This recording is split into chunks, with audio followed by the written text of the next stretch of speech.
Bonjour, dans cette vidéo, nous allons travailler sur les vitesses moyennes. Nous allons calculer des distances, des durées et des vitesses de deux façons différentes. Dans un premier temps, on utilisera un tableau de proportionnalité, ensuite on utilisera des formules.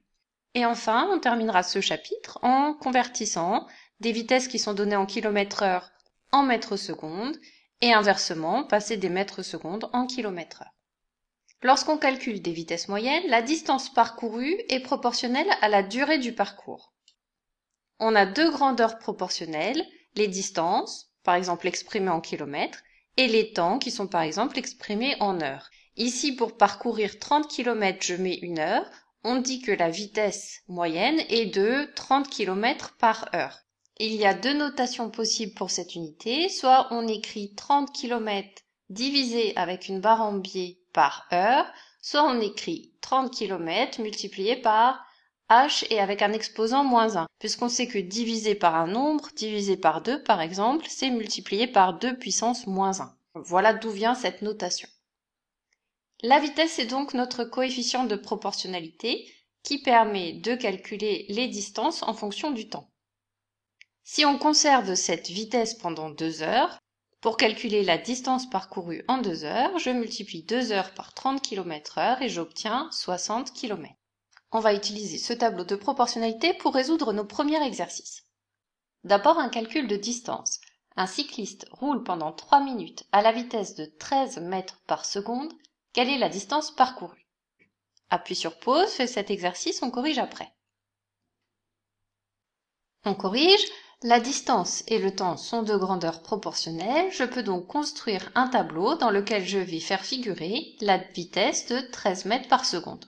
Dans mon tableau, j'indique les distances en mètres et les temps en secondes. Une vitesse de 13 mètres par seconde, c'est parcourir 13 mètres en 1 seconde. Quelle est la distance parcourue s'il roule pendant 3 minutes? Alors là, on a un problème d'unité. On ne peut pas mettre des minutes et des secondes dans un même tableau de proportionnalité. On va convertir les minutes en secondes. 3 minutes, c'est 3 fois 60 secondes, c'est 180 secondes. Et maintenant, je veux calculer la distance parcourue ici. J'ai un tableau de proportionnalité. J'appelle D cette distance. Je peux utiliser le produit en croix. D est égal au produit de 13 par 180 divisé par 1. Ça me donne 2340. Cette distance parcourue est exprimée en mètres, puisque l'unité dans mon tableau pour les distances est le mètre. 2340 mètres, je peux dire que c'est égal à 2,34 km. Donc, le cycliste a parcouru 2,34 km pendant ces 3 minutes. On peut également calculer un temps grâce à un tableau de proportionnalité. Voici un deuxième exemple. Un automobiliste a une vitesse moyenne de 105 km par heure sur autoroute. Il doit parcourir un trajet de 140 km. Combien de temps mettra-t-il? Appuie sur pause, fais cet exercice, on corrige après. Dans cet exercice, la distance parcourue et le temps mis à parcourir sa distance sont proportionnels. Pour les unités, j'ai choisi de garder les distances en kilomètres. Par contre, j'ai mis les temps en minutes. C'est souvent plus facile dans les calculs de passer par des temps en minutes et ensuite à la fin de convertir en heures et minutes. Je recherche le temps mis pour parcourir 140 km, j'appelle T ce temps. En utilisant le produit en croix dans mon tableau, je trouve que T est égal au produit de 60 par 140 divisé par 105. Je prends la calculatrice et je trouve que c'est égal à 80. Ce temps, il est exprimé en minutes. 80 minutes, il faut que je le convertisse maintenant en heures et minutes. 1 heure, c'est 60 minutes. Donc 80 minutes, c'est 60 plus 20, c'est 1 heure et 20 minutes. Donc cet automobiliste mettra 1h20 pour parcourir le trajet. On peut également calculer des vitesses. Un randonneur a parcouru 18 km en 2h30 minutes. Quelle est sa vitesse de marche? Appuie sur pause, on corrige après. On écrit un tableau de proportionnalité dans lequel les distances sont exprimées en kilomètres et pour la même raison que tout à l'heure, je vais mettre les temps en minutes.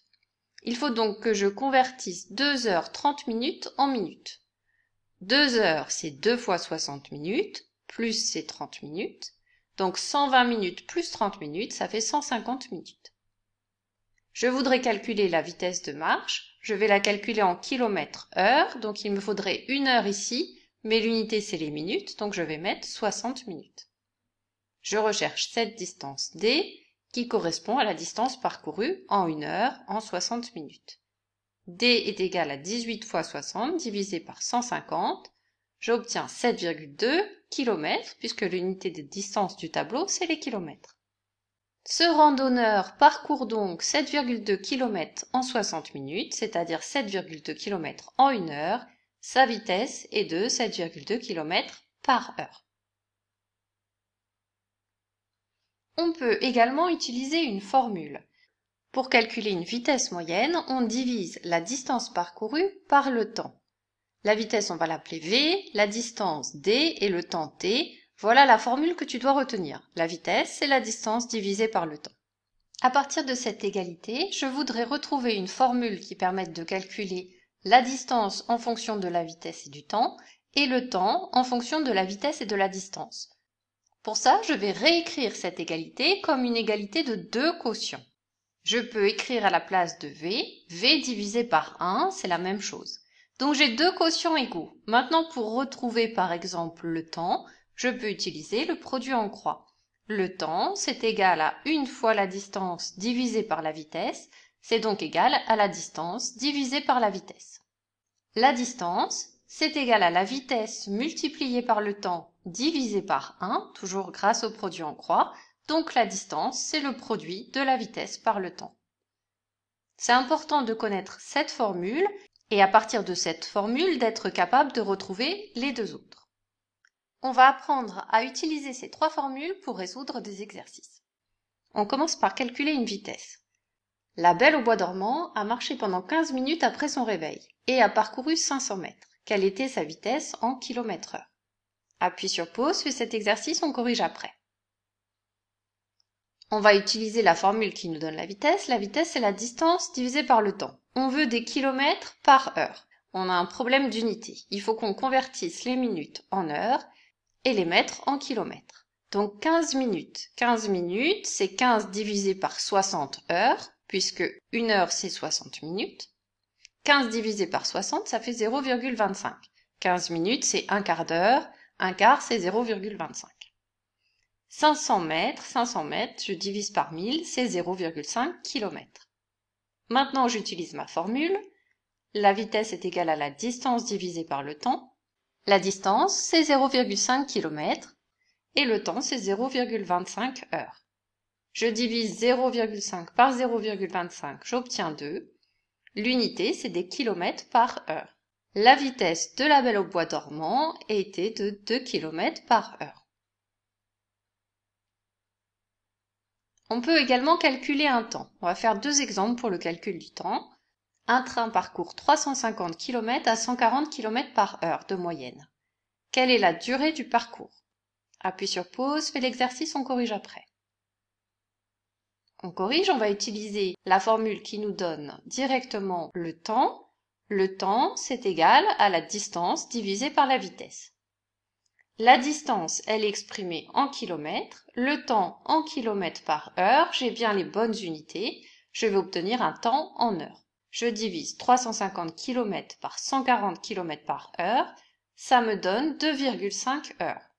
C'est un nombre décimal, ce ne sont pas des heures et des minutes. Il faut maintenant que je convertisse en heures et minutes.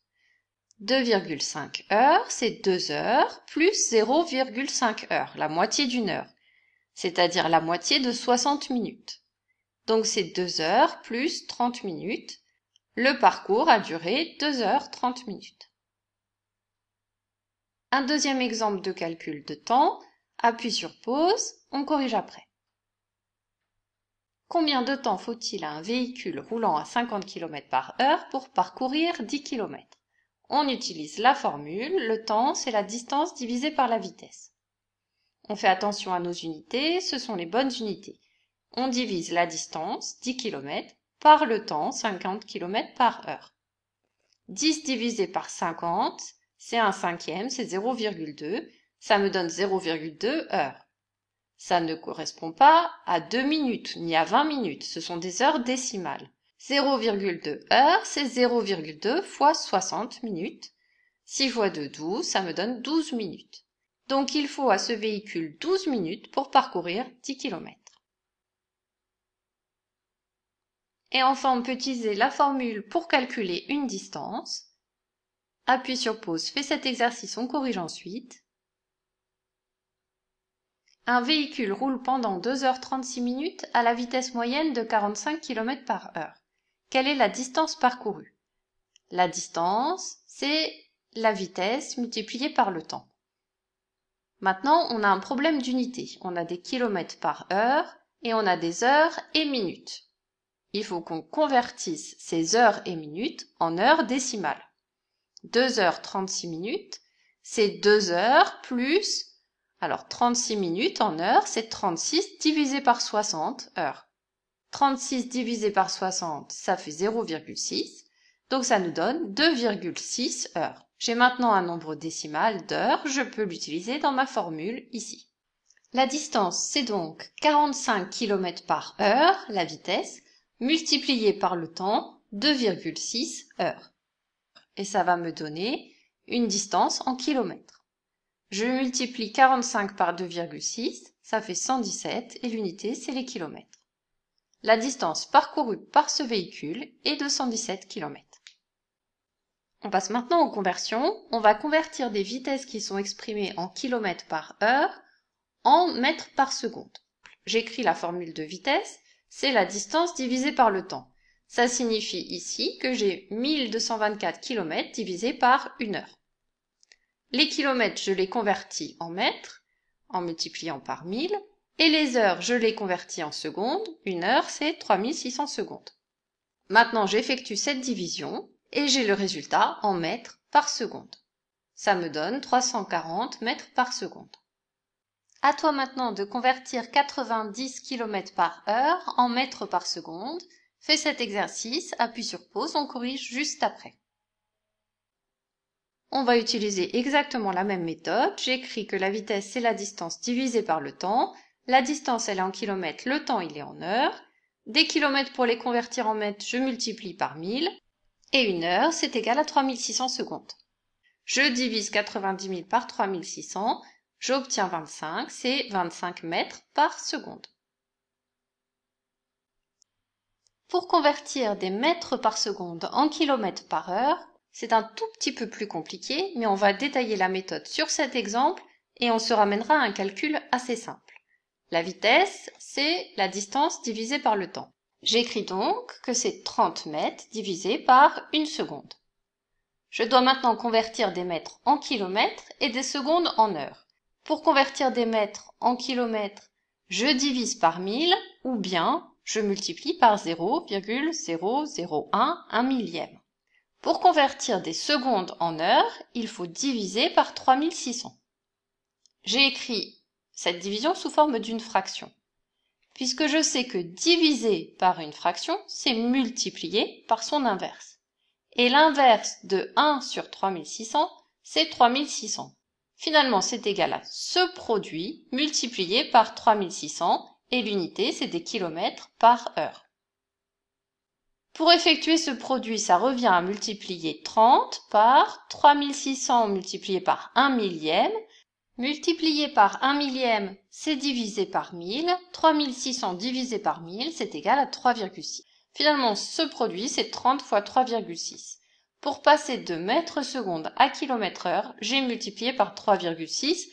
Mais le plus important, c'est quand même de retenir la méthode. Si tu oublies ce coefficient, repasse par la définition. Pense que diviser par un quotient, c'est multiplier par son inverse. Donc l'inverse de 1 sur 3600, c'est 3600 sur 1, donc 3600. Et tu vas retrouver ce coefficient 3,6.